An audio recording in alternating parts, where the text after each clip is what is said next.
PNB is not. That's led to the lowest point in the day. The first quarter numbers have managed to fail to enthuse the investors. This even as the lenders' losses come in lower than expectations. Let's take it across. Ruchi Bhatia, my colleague, had an exclusive chat with the management. Here's a slice of that. Our bank is committed to take care of all the stakeholders, and we are doing all the possible business strategies so that their confidence of all our customers, our employees, as well as our shareholders is maintained and it's further nurtured. We have taken various steps in this direction. One of the things which we have done is we have recognized the problem. We have found out what the remedial measures are needed so that such problems do not recur in the future. The one major step which we have taken is integration of the SWIFT with the CBS. The another major thing is activizing our centralized back office for trade finance. And third level of authentication for remittance of the foreign exchanges. So with this way, our trade finance sector, now we have got 3 levels of checks. So such type of incidents cannot recur in future. Bank is also making a review of its internal audit and inspection system so that our depositors' interest, our stakeholders' interest is totally protected. You will be able to appreciate one thing, that despite all this, we did not lose the confidence of the customer. What is most important for any institution is their customer. Despite all this turbulence, our customers continue to repose trust in it, and our business has grown. Let's just take a step back. I will quote what the RBI told the parliamentary panel. They pinned the blame on the management. They said there were failures at all 3 levels and PNB submitted a factually incorrect report. Do you accept that charge? Did it happen? I would not like to comment on the observations of different, because the matter is still sub judice, the matter is under investigation. So I will not like to comment on the observations of different committees, different panels or different investigation agencies. So far as our bank is concerned, we have identified the problem and we have taken all possible corrective steps. Where we found the staff is responsible and the people who are responsible, we have taken prompt corrective actions for them, where we have named them in FIR also. We have taken disciplinary actions against them also. Wherever the system needed improvement, we have done system improvement also. So blaming is not our purpose. Our purpose is recognizing the problem, making a systems improvement, and gradually providing a confidence to all the stakeholders. But there are about 7,000 branches that Punjab National Bank has. How will you ensure that supervisory forbearance does not take place now? You should be able to appreciate that this was a one-off incident in one of the branches. Absolutely. In 7,000 branches. So this was not a systemic problem. This was not well spread out.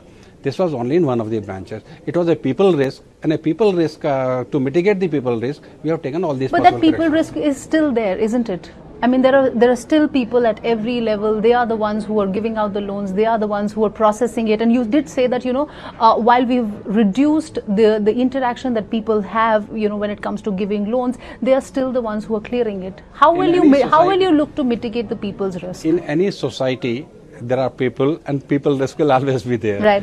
But for that matter, what bank can do is segregating the different roles and functions at the different levels. Right. Like for credit processes, we are segregating the loan sourcing and processing.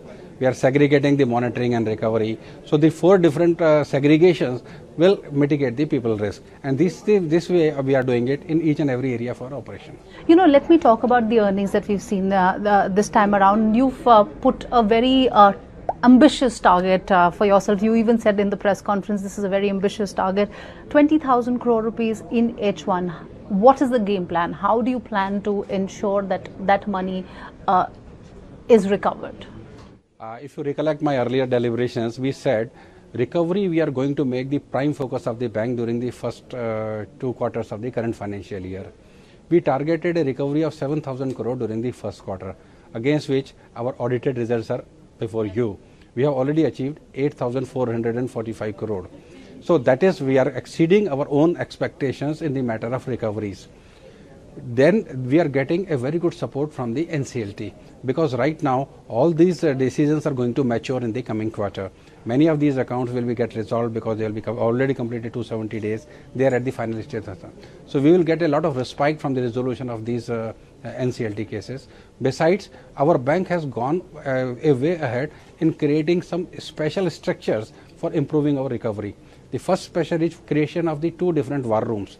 We have created a war room for our NPS. So existing NPS, this war room on a day-to-day basis contact each and every branches where the concentration of NPAs are there. They contact the borrowers also and try to bring out a reminder, create a pressure on them for their resolutions or recovery.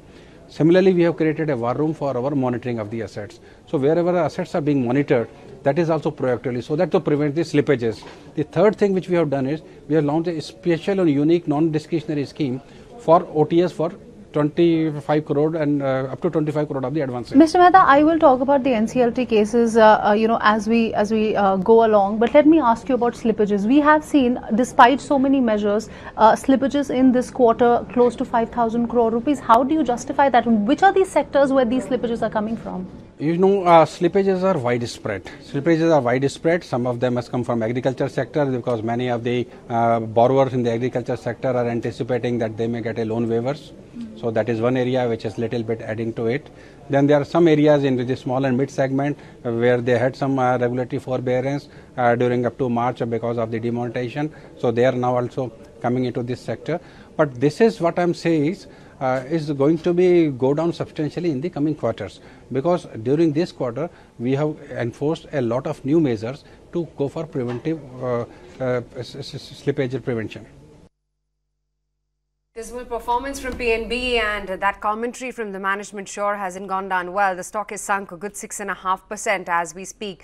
We've got to cut across to the Adani presser as well, and then we'll come back and analyze those numbers. Is good, and we are proceeding very well on our way to commission those targets. As regards our acquisition of Mumbai GTD business, we have received the regulatory approval, and now we are including the last mile condition precedents, and we hope to complete those during the current quarter. So the next quarter will actually see some of the existing ongoing projects commissioned, as also the Mumbai GTD business should actually fold into ATL. So all in all, a great operating performance during the current quarter, doubling of profitability to 168 crore, and we hope a similar trend will continue in the times ahead. Thank you once again.